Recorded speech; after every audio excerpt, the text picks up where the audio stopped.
I don't think people can consistently say they love Jesus, but not the church. Now, when I say that, I want to be quick to say what I'm not talking about.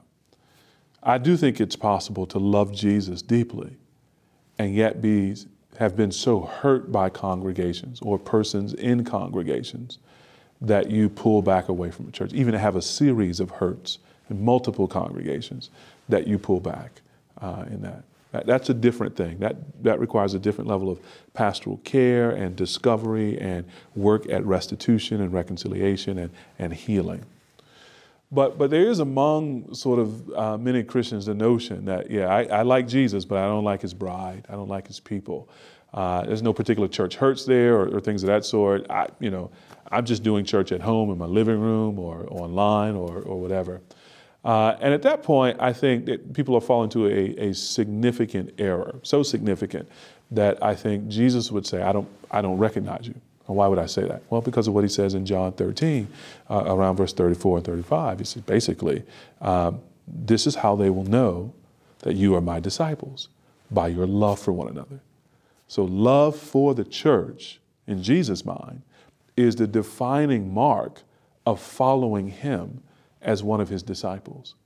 And so I don't think you can consistently reject the mark of discipleship and claim to be a disciple. And not just to mark abstractly, but to reject the activity, the action, the commitment, the burden of love, right? When it gets gritty and real and difficult, and say, I'm following Jesus. I don't think Jesus or the apostles or the early church would recognize that. That'd be strange to them.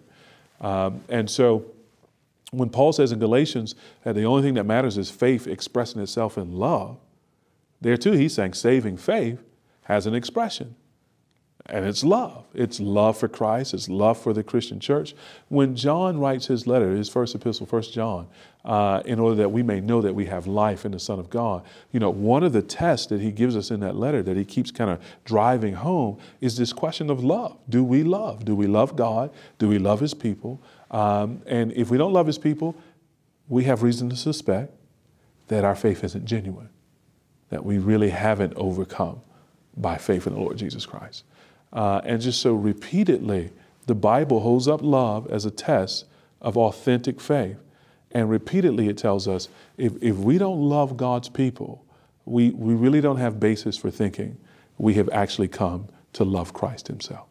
So in that sense, it's wildly inconsistent to say, I love Jesus, but I don't love the church.